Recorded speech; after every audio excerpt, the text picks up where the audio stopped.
Hello, soon to be debt-free people. Today I'm going to tell you what I went through. I'm hunched over my laptop, eyes blurry from staring at a spreadsheet that's color-coded like a kindergarten craft project and just as useful. I'm trying, again, to create a budget that makes me feel in control. The numbers look good, they line up perfectly, the savings tab even glows with possibility. And yet, 5 days later, I'm overdrafted again because I forgot to account for groceries, or gas, or my sudden need for a latte and a cry. I've lost count of how many budgets I've made. I think the first one was on a napkin. The second, an app I abandoned after one overdraft alert. I once even printed out a monthly money tracker I found online and stuck it to my fridge like a motivational poster. It lasted 3 days before I tore it down and replaced it with takeout menus.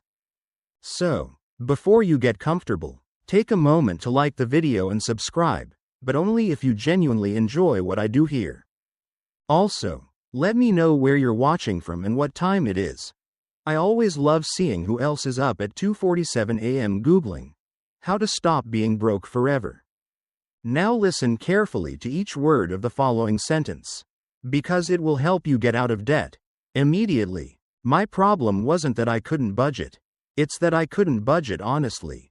My spreadsheets looked amazing, but they were fantasy novels. Fiction. They were built for the version of me I wanted to be. Not the one who panic orders delivery twice a week and still can't remember where my charger is. I'd put $150 for groceries and expect to live on lentils and self-discipline. I'd allocate 0 to fun and act surprised when my mental breakdown involved a $48 impulse buy from a wellness brand I don't even follow. And I always had a starting next month mindset. You know the one. That magical next month where I suddenly get smarter, stop spending emotionally, and become the kind of person who eats kale voluntarily. But next month never came, because I never built a plan I could actually live with. It turns out, the hardest part of budgeting isn't math, it's identity. I had to admit that I wasn't irresponsible. I was deeply tired of fighting my money, tired of pretending I didn't care, tired of feeling like every purchase was a personal failure. One time, I got so fed up I tried to follow a zero-based budget template I found in a finance book. It had categories like health insurance, IRA contributions, and childcare. I don't even have children, and I still put $50 under childcare like a fraud, just to make the rows match. It wasn't funny at the time, but looking back, yeah, it kind of is, because the truth was, I didn't need a template. I needed a mirror. I remember the day it clicked. I was trying to reconcile my monthly budget with my bank transactions and realized I was budgeting for a stranger. Some idealized version of me who meal preps every Sunday, walks everywhere, and never gets tempted by flash sales or comfort carbs. But the real me? The one who forgets leftovers in the fridge and occasionally cries during phone bill payments. She needed a budget, one with space, one with softness, one that didn't make her feel like a failure on day 3. So I stopped looking for the perfect system and started designing one from the ground up, with all my messy, contradictory habits baked in. Here's the historical kicker. In the early 1900s, families used to keep cash in labeled envelopes, food, rent, emergencies, etc. That was their budget. No apps, no algorithms, just a visual, physical system. Financial experts are still debating whether going back to cash can curb overspending in the digital age. But part of me thinks they were onto something. Because what they had, what I was missing, was visibility. Their money wasn't hidden behind 5 tabs and a login screen. It was right there, in their hands. So I made a decision. One last attempt, but this time, I'd do it my way. No fancy software, no impossible goals, just one honest commitment. I would build a budget based on who I really am, not who I wish I was. That meant starting with real numbers. And it meant giving myself permission to include everything, the embarrassing stuff. The indulgent stuff. The why do I even spend on this stuff? Spoiler. It was freeing. And hilarious. I found out I was spending more on digital organization tools than actual groceries. I was subscribed to 3 different calendar apps, none of which I used. I cut them all, not because I hated them, but because I finally saw them for what they were: little financial illusions. Now for a fringe tidbit. There's a budgeting subreddit where people literally post photos of their cash envelopes like proud parents. They name them, decorate them, some even host no spend weekend challenges with themed graphics. At first I rolled my eyes. Then I joined. I called my grocery envelope the Hunger Games. It helped. That's when I realized budgeting doesn't have to be boring. It can be personal, even weird, especially weird. So before I got to the math, I wrote down 5 questions. What expenses always catch me off guard?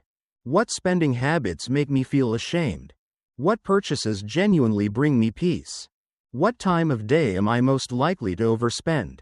What do I want my money to do for me? That was my new starting point. Not income, not bills, behavior. And suddenly, the budget started to feel less like a cage and more like a home. A messy home, yes, but one I could live in. Numbers don't lie. But oh, how I lied to myself. I lied when I said I'd only spend $50 eating out. I lied when I called Uber rides emergencies. I even lied by omission, pretending my gym membership wasn't real just because I hadn't stepped inside since that one ambitious Monday in March. So once I decided to create a budget that could actually survive a month, I knew the first step wasn't planning, it was confession. A full-on financial truth purge. And it was brutal. I opened my bank account, pulled up the last 90 days of transactions, and started highlighting. 1 color for essentials, 1 for questionable life choices, 1 for, what was I thinking? The breakdown? About 70% of my financial shame was hiding in plain sight. $8 here, $15 there, a late-night food delivery that I ordered because I was tired and stressed. A random Target haul that started with Q-tips and ended in $80 worth of candles. Those weren't flukes, they were patterns. So I did the hardest thing I've ever done with my money. I totaled them. In 1 month, I'd spent over $300 on what I used to call little things. That phrase, little things, had been my get-out-of-guilt-free card for years. But little things add up, and they were stealing the space in my budget where peace and progress were supposed to live. So I stopped using the word extra. No more extra spending. No more extra money. It wasn't extra, it was real, and it had real consequences. One night, while tallying, I found a $5.99 charge that I couldn't recognize. I Googled it. Turns out I had subscribed to a meditation app 6 months ago. Never used it, still paying, every month, $35.94 just floating away. That one hurt more than the $80 candle binge. Because that was pure forgetfulness. Pure noise. And it wasn't just spending. It was income too. I had to get honest about how much money I actually brought in, not what my paycheck said before taxes. Not what I hoped to make if everything went well, but the actual, dependable amount I could work with. I called it my reality income. It was less than I wanted. Sure, but it was real, and that gave it power. Once I had my total income and real expenses listed out, I had to face a harsh truth. I was over budget by nearly $400 a month. And that's not counting debt payments. Cue panic spiral. But instead of shutting the laptop and crying under a blanket, been there. I paused and whispered, okay, this is the truth. What now? Here's what now. I started trimming, not slashing. Not burning, just trimming, with compassion. Instead of saying, no more coffee out ever, I said, $20 a month max. That's 5 coffees. Enough to feel sane. I turned off auto renewals. I deleted my card info from websites that tempted me. I even made a rule: if I wanted to buy something, I had to wait 48 hours. And surprise, 90% of the time, I forgot I even wanted it. Now, here's the mainstream historical fact I clung to during this process. During World War II, the US government promoted rationing not as a punishment, but as patriotism. Citizens cut back on meat, sugar, gas, and clothes. Why? Because they believed it served a higher purpose. That helped me reframe my budget, not as restriction, but as contribution to my future, to my freedom. Meanwhile, financial experts are still debating whether restrictive budgets actually work long-term, or if they backfire and lead to spending relapses. My take? Restriction without compassion equals rebellion. But awareness plus small freedoms? That works. I gave myself small freedoms, like $10 a month for completely irrational purchases. A sparkly notebook, a weird snack, a plant I had no business buying. I called it the human fund. Because I'm not a robot. And neither are you. Then I created spending triggers list. Every time I wanted to overspend, I asked, am I tired? Am I sad? Am I bored? Am I procrastinating? Most of the time, the answer was yes to at least two of those. So I replaced spending with something else. A walk, a journal session, cleaning out a drawer. None of it felt quite as satisfying at first. But over time, those became my new go-tos. Especially the drawer thing. Nothing like organizing socks to kill the urge to online shop.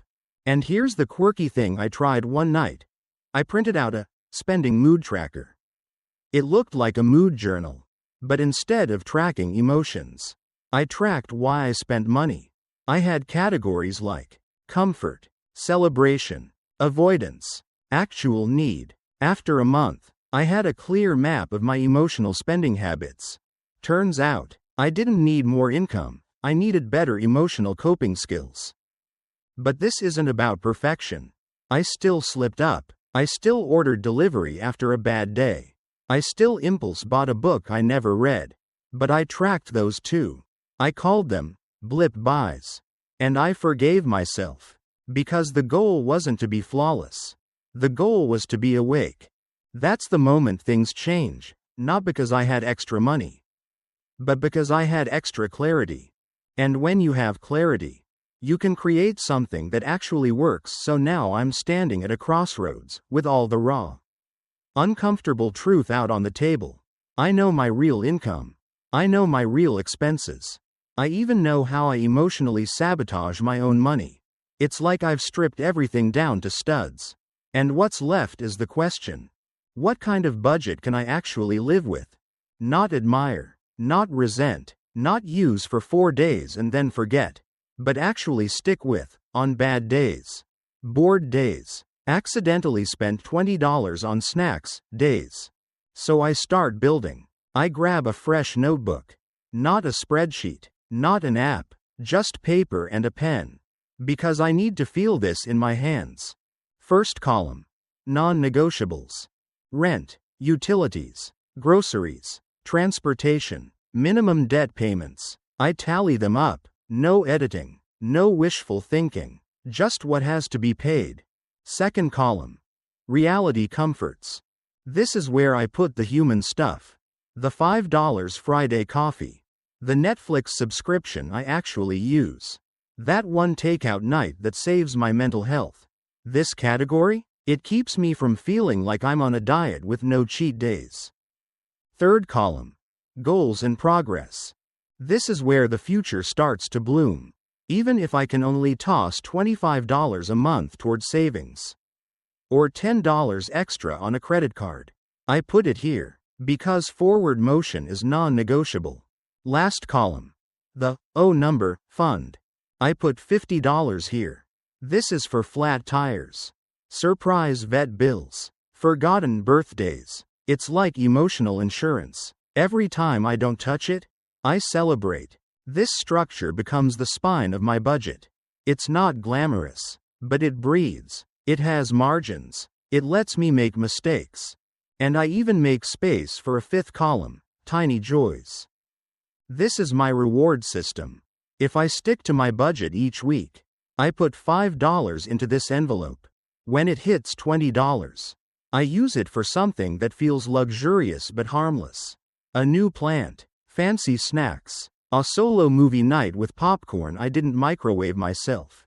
It's not bribery, it's kindness. A budget that punishes you? You'll ditch it. A budget that forgives you? You'll return to it. That's where I learned to treat budgeting like a ritual, not a task. Every Sunday night, I light the same candle. I play lo-fi beats. I open my notebook and write the same line. Where did my money go this week?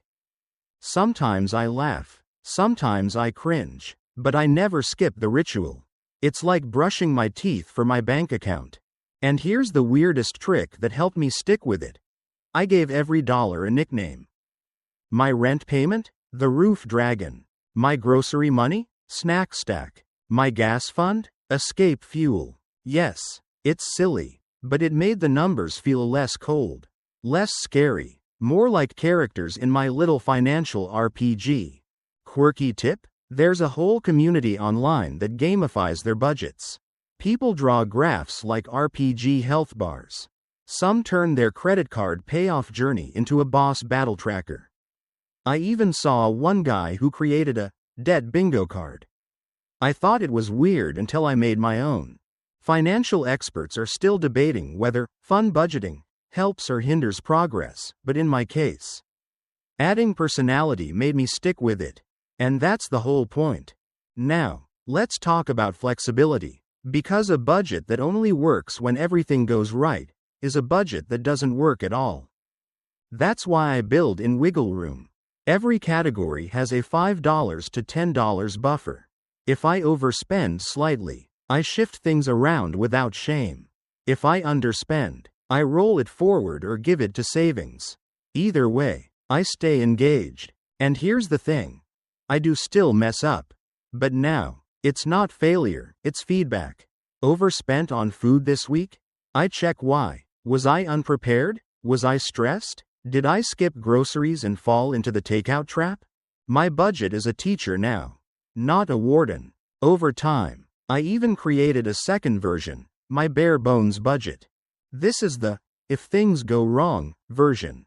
No extras, no fluff, just the survival numbers. I keep it on a sticky note inside my notebook. Just knowing it's there gives me a weird sense of calm, like a fire escape plan for my finances. Then there's the stretch version. What I do with an extra $100, $500. $1. I update this whenever I'm feeling optimistic. Tax refund coming? Promotion on the horizon? I already know how to use it with purpose. Because a budget that adapts is a budget that survives. Now for the historical fact to ground this. The U.S. federal budget wasn't always a thing. Before 1921, there was no formal process. Congress just kind of winged it. That didn't go well. Eventually, the Budget and Accounting Act was passed to organize national spending. Even governments need structure, so it's okay if you're just figuring it out too. And honestly, that realization gave me grace. If countries struggle with budgeting, maybe I can stop beating myself up for needing 5 tries. So here's the budget that finally worked for me. It's written by hand. It accounts for my real habits. It's reviewed every week. It allows guilt-free joy. It includes backup plans. And most importantly, it feels like mine. I don't copy someone else's system. I don't chase perfection. I just show up, weekly, with my candle, my notebook, my nicknames. And this time, I don't hate it. In fact, I kind of love it. The first few weeks with my new budget felt like walking around in shoes that finally fit, not perfect, not fancy, but supportive. And once I had something that worked, something real, I needed to keep it alive. Because budgets don't die from bad math. They die from neglect. So I built in systems that stick. My first was the simplest, budgeting Sundays. Every Sunday evening, I sit down for 20 minutes.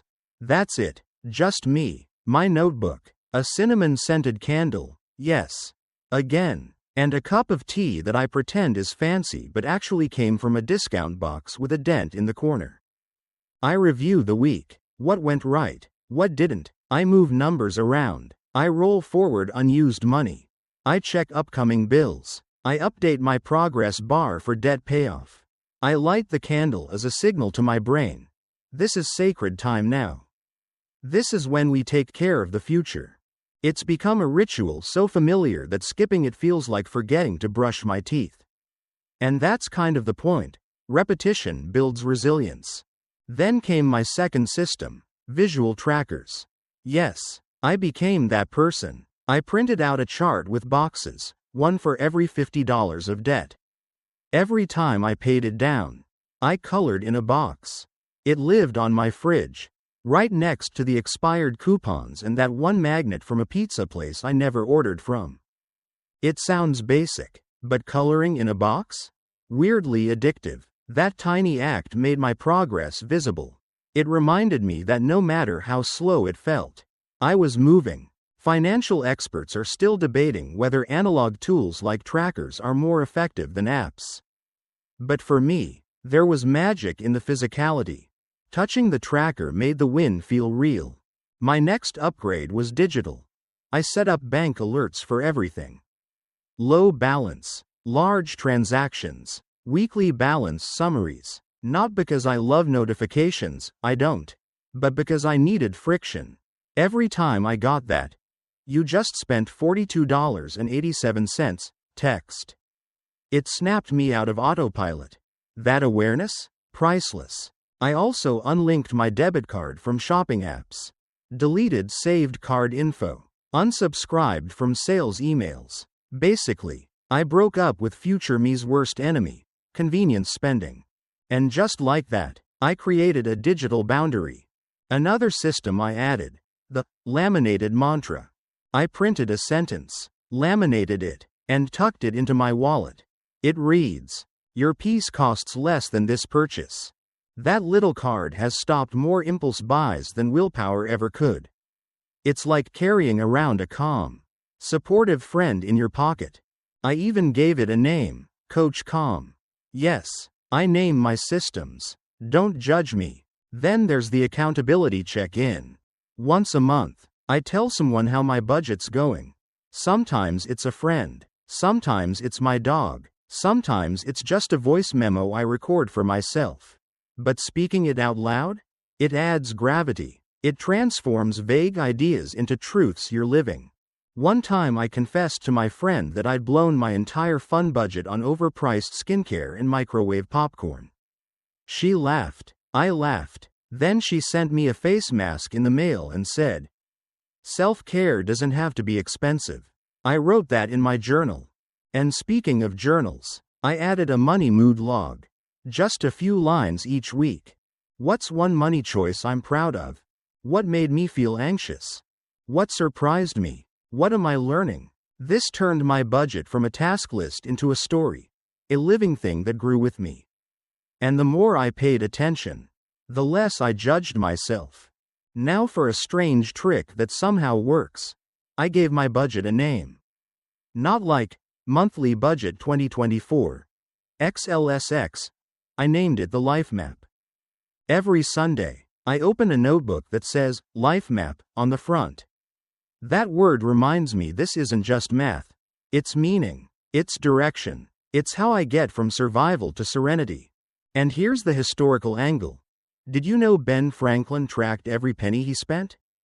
By hand, daily. His journal is now a public archive. The man knew the power of consistent awareness. If it worked for one of the founding fathers, maybe there's something to it. I don't track every penny, but I do know where the big themes of my money are going. I know my triggers. I know my wins. I know when it's time to tighten up or give myself a break. Because here's what I learned. A good budget gives you permission to stop performing. A great budget gives you the tools to return when you fall off. And return. I did, many times. There was the week I blew my grocery budget on fancy bread and cheese.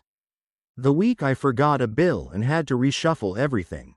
The time my car needed emergency repairs and I had to dip into savings I hadn't touched in months. But here's the miracle. I had the tools. I had the ritual. I had my systems. I didn't spiral. I adjusted. I paused. I went to my tracker and colored a box that said, unexpected expense, and then moved on. My budget didn't break. It bent. Because it was built to hold a real person. One who makes mistakes, has cravings, forgets things, and sometimes wants fancy bread for no reason at all. And for the first time ever, I knew, deep down, that this wasn't a phase. It was a foundation. I used to think freedom meant never thinking about money again. Just having enough. No worries. No spreadsheets. No Sundays with cinnamon candles and sticky notes. But now I know better. Real freedom isn't about ignoring money. It's about understanding it so well. It stops controlling you. And this time, this budget, this system, this new way of treating myself, I could feel that freedom start to stick. There was a moment I'll never forget. I was standing in a checkout line, holding something I didn't need. One of those little impulse aisle items, a phone charger shaped like a slice of pizza. I think, past me, would have bought it, justified it, and forgotten it existed the next day. But new me? I checked my mental categories. Was this in the budget? Was this serving a purpose?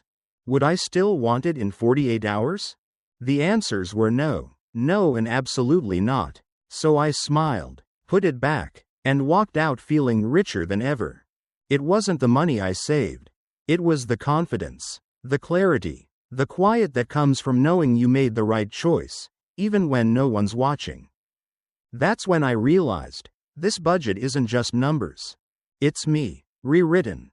Because I used to be the person who said, I'm just bad with money. Now, I say, I have a system that works for how I think. I used to think sticking to a budget meant giving up joy.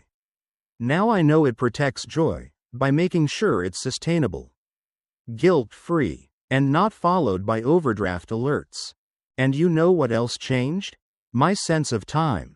Before, I was always racing, trying to fix years of damage in 1 week. But this plan slowed me down, taught me to play the long game, to make progress my metric, not perfection. There's a debate among financial experts about whether long-term change is more about behavior or belief. Do we change how we think, or how we act, first? For me, it was a loop. The behavior helped shift the belief, and the belief made the behavior easier. One small win at a time. That win might look like saying no to something that doesn't fit the plan, forgiving myself after a spending slip, making a tiny extra payment on a big scary debt, tracking my money even when I don't feel like it. And yes, some days I mess up. I overspend. I forget. I fall into old mindsets that whisper, you've ruined it now. Might as well give up. But now I talk back to that voice. I say, not this time. Because this time is different. Not because I suddenly got rich. Not because I became disciplined overnight. But because I finally built a budget that works for the life I actually live. A budget that includes who I am right now, messy, emotional, hungry for peace, and not some idealized robot version of me who never misses a bill or craves boba tea at 9 p.m. And you know what the best part is? It's still evolving, still adapting as I grow. It's not frozen. It bends with me. That flexibility? That's what makes it last. I still light my Sunday candle. I still open my notebook. I still track my progress like it's a story I get to rewrite every week. And sometimes I smile when I see how far I've come, not just financially, but emotionally, mentally, humanly. And here's the thing I hope you take from all this. You don't need a perfect plan. You don't need to punish yourself. You don't need to wait for next month, or next Monday, or next miracle. You just need one honest step. Write down your real numbers. Create space for your real needs. Forgive your real mistakes. And return to your budget, not with shame, but with curiosity. Because this isn't just about getting out of debt. It's about staying out, with grace, with rituals, with a version of you who finally believes you're worth the peace you've been chasing. You are. And now, let's slow down. You've done enough for now. You've made space. You've looked honestly. You've softened into something stronger. Let the noise fade a little. Let the numbers rest quietly in their columns. The candle flickers low. The air is still. And somewhere inside you, something has settled. You've seen the truth, not just of your debt, but of your ability to meet it. To face it. To move forward with it. Then beyond it. Maybe your journey still has miles to go. Maybe the debt is still loud. But it's no longer in charge. You are. You've built a budget that understands you. One that bends without breaking. One that includes your quirks. Your joy. Your forgiveness. Your future. Keep showing up for it. Even imperfectly. Especially imperfectly. Because it's not the flawless weeks that change everything. It's the ones where you pause. Breathe. And begin again. So tonight, close the notebook. Turn off the light. Take one more deep breath. And remind yourself of this. Your freedom isn't far away anymore. It's already here, growing in the quiet.